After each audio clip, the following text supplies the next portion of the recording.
Hello and welcome to the Beniverse. My name is Ben Friedman, and today I get the pleasure to review a movie that I've never seen today. This is one of those first time watches. Thank you to Dark Sky Films for sending me this film for review. I get to talk in honor of the 4K release, The Texas Chainsaw Massacre, 1974, directed by Tobe Hooper. This film is iconic. I've never actually gotten to see it, and I am so glad that I get the chance to review this movie on 4K. 4K, look at this case. Steelbook, thank you again so much for sending it to me. I think this thing looks just absolutely incredible.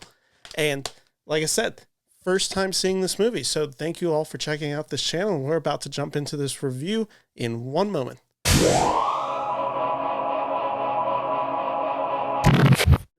Hello all, my name is Ben Friedman here from the Beniverse. I am a film critic for Highbrow Magazine, and today I am reviewing the film The Texas Chainsaw Massacre. For anyone who does not know what this film is about, one, have you been living under a rock for the last 50 years? But for those who do not know what this film is about, I'll give a brief synopsis. The Texas Chainsaw Massacre tagline, who will survive and what will be left of them? When Sally hears that her grandfather's grave may have been vandalized, she and her paraplegic brother Franklin set out with their friends to investigate. After a detour to the family's old farmhouse, they discover a crazy, murderous outcast living next door. As the group is attacked by this individual wielding a chainsaw known as Leatherface, who wears a mask of human skin, the survivors must do everything they can to escape. I, again, want to state, and this is very key, I've never seen this film. I've heard so much about it. I know what the basic synopsis of this film was. I know how inspirational it was to the horror genre of the 1970s. I knew the story of making the Texas Chainsaw Massacre, but for whatever reason, I had never seen this film until today. Going into the Texas Chainsaw Massacre, I didn't know what to think. I had heard some people say, this is legitimately one of the scariest films ever made. But I didn't know exactly what to believe because I've heard similar things said about The Exorcist, Nightmare on Elm Street, Halloween. And I can watch those movies, I can appreciate them, and I love a lot of those movies. However, they don't scare me.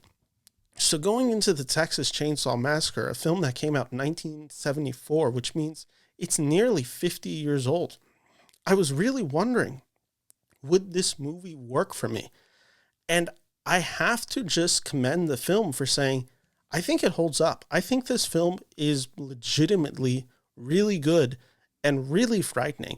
And let's just start with what I think is most successful about the film, which is its story, the way that the story is told. It is so simple to understand. It is 5 people being chased by a guy wielding a chainsaw who's trying to kill them. That's all you really need to know about this movie. As long as you're on board with that, the horror works. That is the horror. There is such a visceral reaction to hearing the chainsaw that it's legitimately frightening. It is legitimately unsettling to see Leatherface wearing a mask of human skin. It's so creepy and eerie. And what this film does so well, along with this story, is everything is working to accomplish the horror of a guy running around with a chainsaw. This film has almost no natural musical score. It's all ambient. It is all the sound of nature. It is all trees ruffling. And most importantly, it is the noise of the chainsaw. It feels like you are there. It feels like you are watching a snuff film of somebody being chased legitimately by a guy with a chainsaw. That's so impressive that it kind of strips this film of movie magic. And that's obviously because they have a lower budget. They don't get to do a lot. They don't have a lot of things that are professional, such as a musical score. And so the director, Tobe Hooper, he goes for it. And he just allows the horror of the scene to play out and just allows the audience to be scared by the simple noise of a chainsaw, or hearing the chainsaw coming as you're running through the forest and you hear the branches snapping or the leaves ruffling. That's where the horror is found. It's so ambient and it's so impressive, and it's such a technical feat to accomplish. Along with that, this film is not a one-trick pony. It is not simply the scares is Leatherface. This story unfolds in a very particular way. We learn more about Leatherface. We learn more about this town in Texas, and it adds to the horror and horror of the scenes. It unfolds in a very similar way to, I think, Psycho, in the fact that there is a reveal that happens in this film, which if you don't know what the reveal is, I don't want to spoil that reveal for you, because it, as someone who did not know this reveal, it legitimately surprised me, and it made the film just more fun. It felt more visceral because of this, where I'm just like, oh, I have no clue where this film is going. Now, for a film that is so inspirational to the horror genre, it is also fair to say that this film is the reason we have so many cliches in horror films now. This is kind of the granddaddy effect of it. Thus, when you watch this film, you can say, oh, I've seen this before, because you've seen it in countless other films. I mean, even a film as inspirational as Halloween, Michael Myers can largely be attributed to Leatherface, not the only attribute you can make, but certainly an influence of it. So thus, that can make this film feel dated. And I think that's where the film struggles, which is an unfair criticism to say of this film, but just to say that I've seen horror films since, and I've seen them do similar effects. But what I found so impressive about this film is, one, what they're able to accomplish on a small budget. The horror is not as visceral as you think it would be, in the sense that this felt like it could have been bloody. This felt like this could have been overly disgusting. It felt like it could have been torturous porn to a degree. It never falls into this. This film really works with subtlety, and that's Tobe Hooper's strength as a director in this film. Much of the horror is off screen, and this is a famous story about it.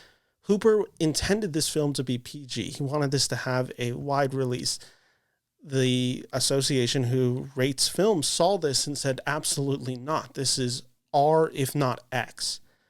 But there is this lack of blood that kind of makes everything much more scary. Everything happens off screen, and it just makes everything legitimately terrifying. There is one scene in particular with Leatherface where he kind of just pops out, and it's a genuine scare. It is a genuinely frightening moment. And that's what I really enjoyed about this film. This film takes its time. Again, you'd think Leatherface would be introduced within the first 20 minutes of this film, and this is him killing these teenagers from the very start to the very end. That's not what this film is. The Texas Chainsaw Massacre takes its time. I would say it is an 83-minute film. I would say 40 minutes of this film is dedicated to the five friends driving through this Texas town, getting to this farmhouse.